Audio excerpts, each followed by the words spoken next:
잠깐요. 지금 이 순간에도 대한민국 70세 이상 어르신의 무려 78%가 식사 후 느끼는 그 어지러움을 단순히 나이 탓으로 무시하고 계십니다. 하지만 충격적인 사실을 알려드리겠습니다.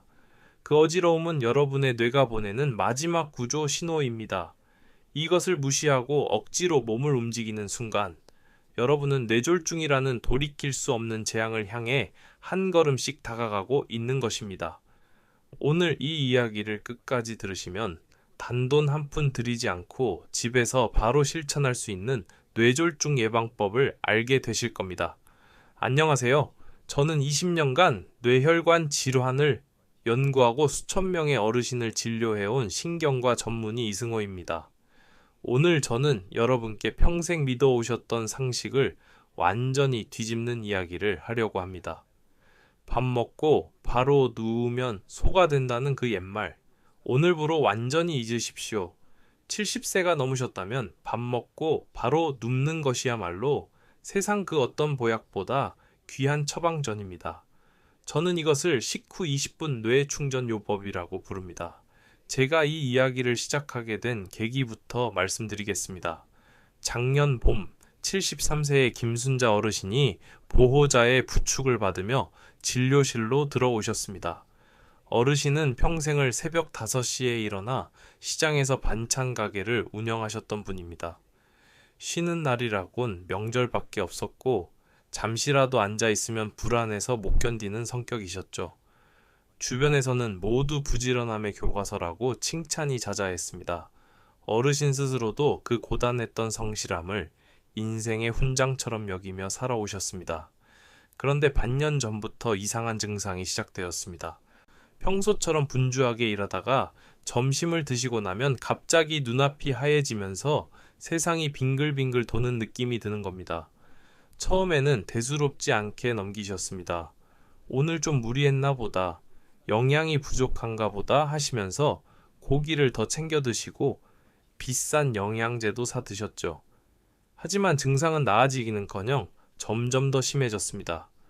나중에는 밥만 먹으면 몸이 천근만은 무거워지고 어지러워서 아예 자리에 주저앉아야 할 지경이 되었습니다. 어르신은 자신이 꾀병을 부리는 것 같아 자식들에게 말도 못하고 끙끙 앓으셨습니다. 동네 병원에서 검사를 받아도 빈혈도 없고 혈압도 정상이라는 말뿐이었습니다. 의사 선생님은 괜찮다고 하는데 왜 이렇게 힘들까? 내가 정신력이 약해진 건가? 하는 자괴감에 빠지셨죠. 제가 어르신의 이야기를 자세히 듣는 순간 저는 단번에 원인을 알 수 있었습니다.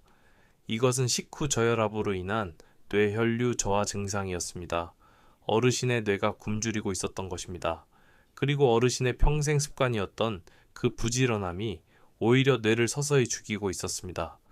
오늘은 이 이야기를 시작으로 왜 70세 이후에는 식후에 눕는 것이 필수인지, 그리고 어떻게 하면 뇌졸중의 공포에서 벗어날 수 있는지 상세히 말씀드리겠습니다. 이것은 여러분의 생명이 달린 문제입니다. 먼저 우리 뇌가 얼마나 특별한 장기인지 이해하셔야 합니다. 뇌는 우리 몸에서 가장 귀한 대접을 받는 VIP 장기입니다.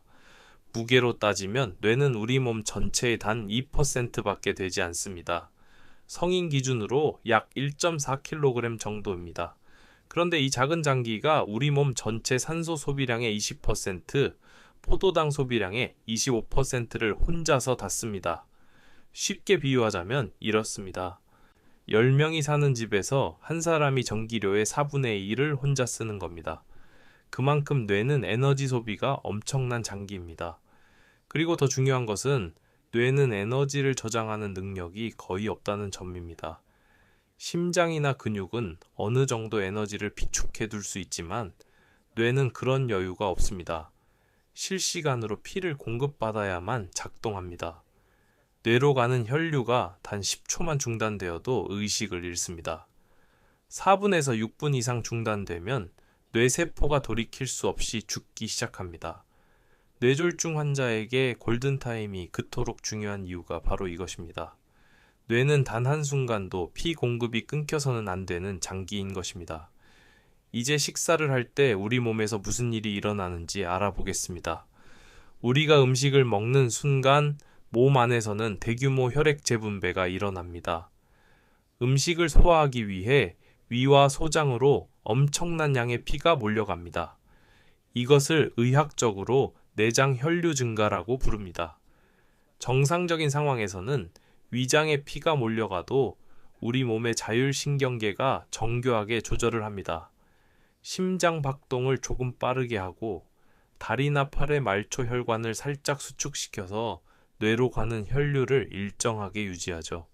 건강한 젊은 사람이라면 이 조절이 완벽하게 이루어집니다. 밥을 먹어도 어지럽지 않은 이유입니다. 하지만 나이가 들면 이야기가 완전히 달라집니다. 70세가 넘으면 이 정교한 조절 시스템에 심각한 문제가 생기기 시작합니다. 첫째, 자율신경계의 노화입니다. 자율신경은 우리 의지와 상관없이 심장 박동, 혈압, 천 등을 자동으로 조절하는 신경입니다. 나이가 들면 이 자율신경의 반응 속도와 민감도가 크게 떨어집니다. 혈압이 떨어지는 상황에 빠르게 대응하지 못하게 되는 것이죠. 둘째, 혈관 탄력성의 저하입니다. 젊은 혈관은 탄력이 좋아서 필요에 따라 수축과 이완을 자유롭게 합니다. 하지만 나이 든 혈관은 딱딱해져서 이런 조절 능력이 떨어집니다.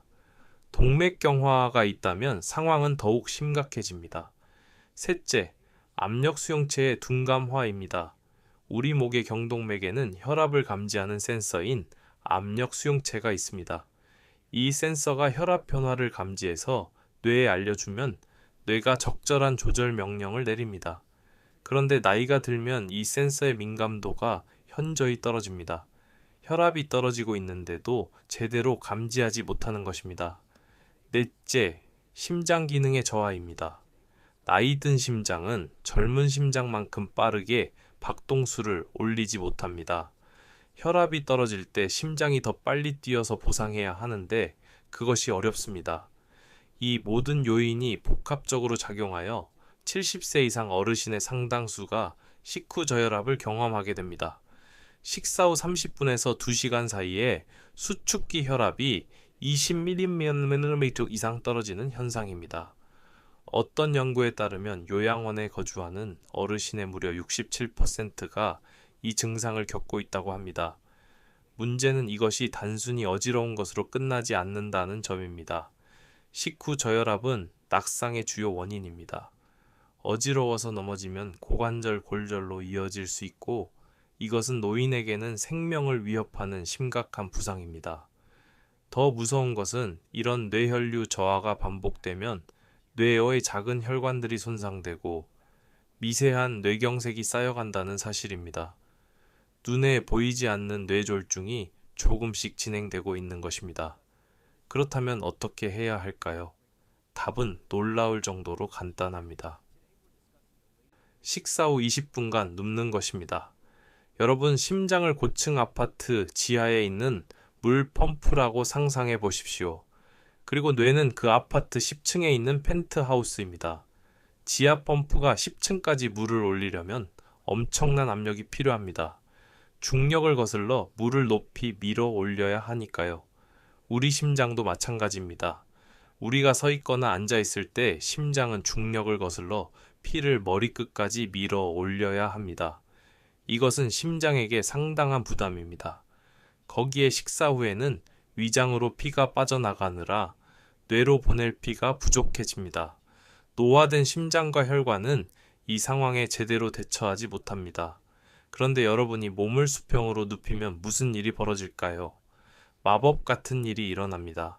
지하 펌프가 10층까지 물을 쏠 필요가 없어집니다. 심장과 뇌가 같은 높이에 놓이기 때문입니다. 펌프는 이제 옆으로 물을 살살 흘려보내기만 하면 됩니다. 중력의 저항이 사라지는 것입니다. 실제로 연구에 따르면 누운 자세에서는 뇌로 가는 혈류량이 서 있을 때보다 상당히 증가합니다. 노화된 심장도 큰 힘을 들이지 않고 뇌에 충분한 피를 공급할 수 있게 됩니다. 뇌세포가 비로소 신선한 산소와 포도당을 마음껏 공급받으며 활기를 되찾게 되는 것입니다. 김순자 어르신도 제 설명을 듣고 깜짝 놀라셨습니다. 평생 밥 먹고 바로 누우면 게으른 사람이라는 소리를 들을까봐 어지러움을 참고 억지로 움직이셨으니까요. 그 부지런함이 오히려 뇌를 굶기고 있었던 셈입니다. 어르신은 제 처방대로 식사 후 딱 20분간 편안하게 누워 계시기 시작했습니다.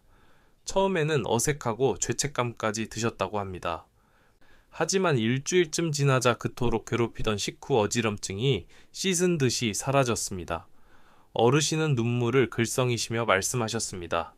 평생 약 없이는 살 수 없을 줄 알았는데 그냥 눕기만 하면 되는 거였냐고요.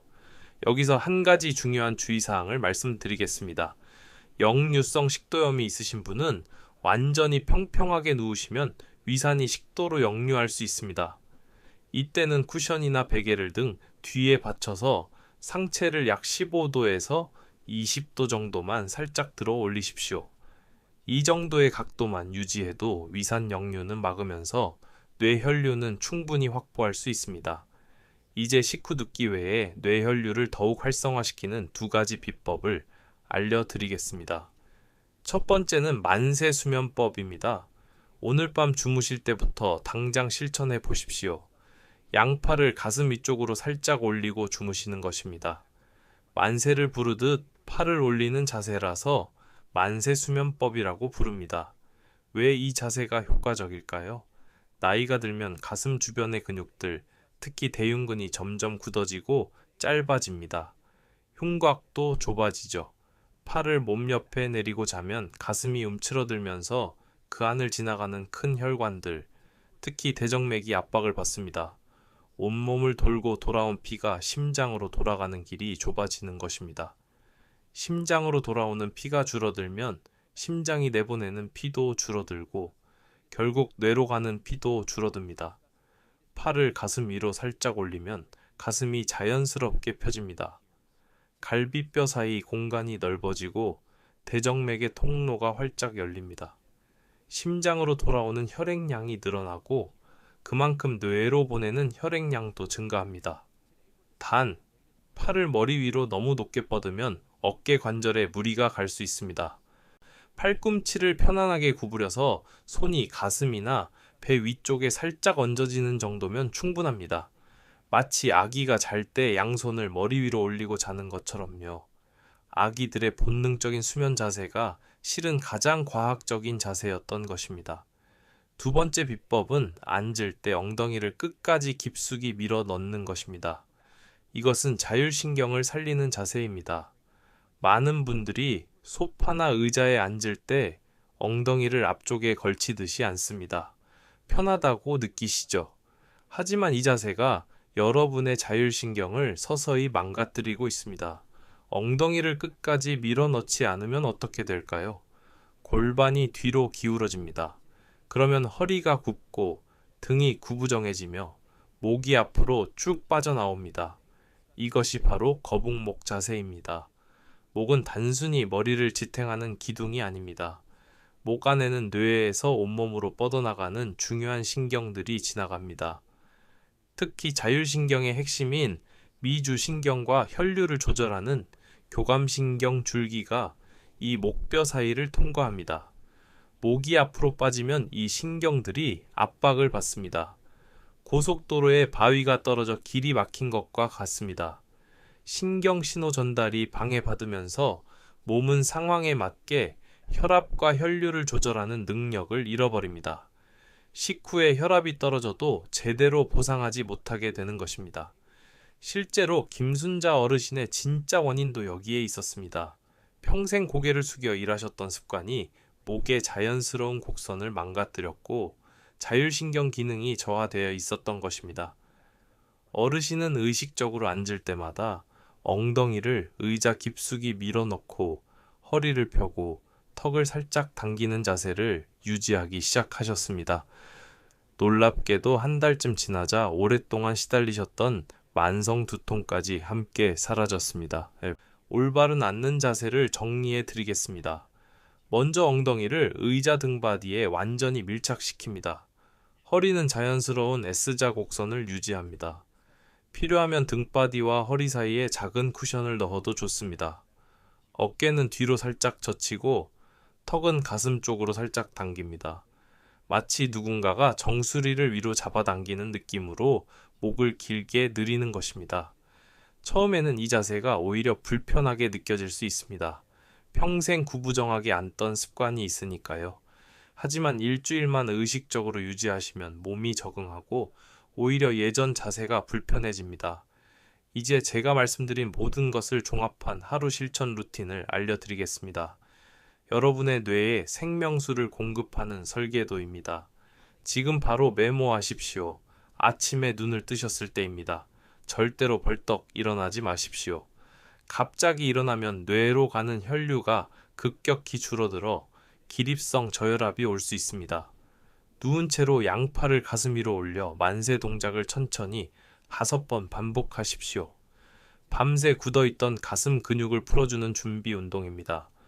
그 다음 다리를 번갈아 구부렸다 펴는 동작을 10번 정도 합니다. 혈액순환을 활성화시키는 것입니다. 그리고 나서 천천히 옆으로 돌아 누워 팔을 짚고 일어나십시오. 식사 시간입니다. 평소보다 밥량을 한 숟가락 줄이십시오. 과식을 하면 위장으로 더 많은 피가 몰려가서 뇌가 받는 타격이 더 커집니다.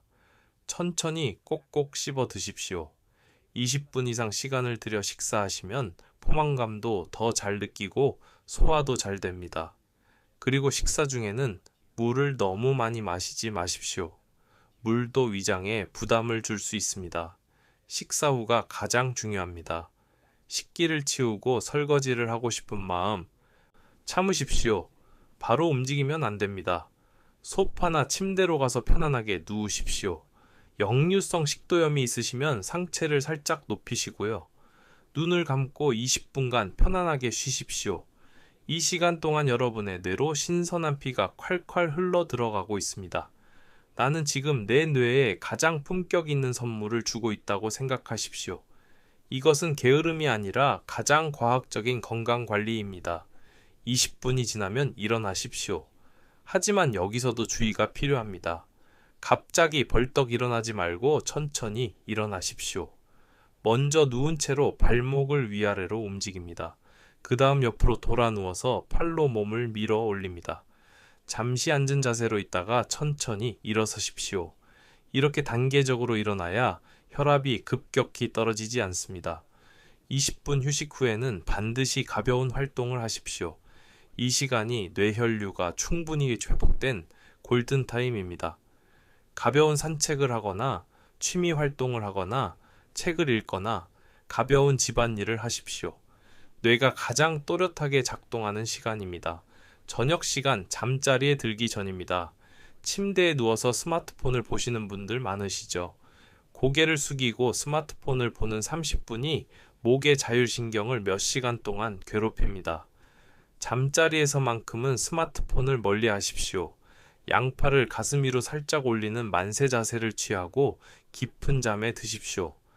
밤새 뇌로 가는 혈류가 원활하게 유지될 것입니다. 이 루틴을 3일만 실천해 보십시오. 김순자 어르신처럼 극적인 변화를 경험하실 것입니다.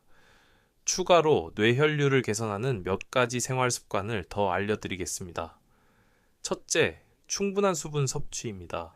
탈수는 혈액을 끈적하게 만들어 뇌혈류를 방해합니다. 하루에 물을 6컵에서 8컵 정도 드십시오. 단, 한 번에 많이 마시지 말고 조금씩 자주 드시는 것이 좋습니다. 식사 직전이나 식사 중에는 물을 많이 마시지 마시고요. 둘째, 카페인과 알코올을 줄이십시오. 커피나 술은 이뇨작용이 있어서 몸의 수분을 빼앗습니다. 특히 식사와 함께 술을 마시면 식후 저혈압이 더 심해질 수 있습니다. 셋째, 규칙적인 가벼운 운동입니다. 매일 30분 정도의 걷기는 혈관 탄력성을 유지하고 자율신경 기능을 개선하는 데 도움이 됩니다. 단, 식사 직후에는 운동하지 마시고 최소 1시간 이상 지난 후에 하십시오. 넷째, 압박 스타킹을 고려해 보십시오. 다리에 피가 몰리는 것을 막아주어 식후 저혈압을 완화하는 데 도움이 될 수 있습니다. 의사와 상담 후 사용하시기 바랍니다. 다섯째, 소량의 식사를 자주 하는 것도 방법입니다. 한 번에 많이 먹으면 위장으로 몰리는 피가 더 많아집니다. 하루 3끼 푸짐하게 드시는 대신 조금씩 5끼나 6끼로 나눠 드시는 것이 뇌 혈류 유지에 더 좋습니다. 마지막으로 한 가지만 더 말씀드리겠습니다. 만약 식후 어지럼증과 함께 다음과 같은 증상이 나타난다면 즉시 병원을 방문하셔야 합니다. 한쪽 팔다리에 힘이 빠지거나 저린 느낌, 말이 어눌해지거나 남의 말을 이해하기 어려운 증상, 한쪽 눈이 갑자기 안 보이거나 시야가 좁아지는 현상, 갑자기 심한 두통이 오는 경우, 의식이 흐려지거나 기억이 안 나는 경우, 이런 증상은 뇌졸중의 전조 증상일 수 있습니다. 골든타임을 놓치면 안 됩니다. 김순자 어르신은 지금 73세의 나이에도 누구보다 맑은 정신으로 건강하게 생활하고 계십니다. 어르신은 제게 이렇게 말씀하셨습니다. 평생 쉬면 죄인인 줄 알았는데 쉬는 것도 건강을 위한 노력이라는 걸 이제야 알았다고요. 20분의 쉼표가 어르신의 남은 인생을 마침표 없이 이어가게 해준 것입니다. 여러분, 오늘 제가 말씀드린 식후 20분 눕기는 게으름이 아닙니다. 나태함이 아닙니다. 이것은 평생 가족을 위해, 자식들을 위해, 사회를 위해 쉬지 않고 달려온 여러분의 몸과 뇌에 주는 가장 정중한 감사의 표현입니다. 자신을 위한 가장 현명한 투자입니다. 70세 이후의 삶은 무조건 부지런한 것이 답이 아닙니다. 잘 쉬고 잘 충전하고 그 에너지를 지혜롭게 쓰는 것이 진정한 건강 장수의 비결입니다. 여러분은 충분히 열심히 사셨습니다. 이제는 자신을 돌볼 차례입니다. 오늘 이 이야기가 여러분과 여러분, 가족의 건강을 지키는 데 도움이 되기를 진심으로 바랍니다. 주변에 식후 어지럼증으로 고생하시는 분이 계시다면 이 이야기를 꼭 전해 주십시오. 밥 먹고 누우면 소가 된다고 아직도 억지로 움직이시는 부모님이 계시다면 오늘 당장 알려드리십시오. 여러분의 이 작은 공유가 누군가의 뇌졸중을 막고 누군가의 생명을 살릴 수 있습니다. 여러분의 건강한 100세 시대를 이승호가 함께 하겠습니다. 궁금한 점이 있으시면 언제든 질문해 주세요. 더 정확하고 유익한 건강 정보로 다시 찾아뵙겠습니다. 건강은 매일의 작은 선택이 모여 만들어집니다. 오늘부터 식후 20분 여러분의 뇌를 위한 가장 귀한 선물을 시작하십시오. 감사합니다.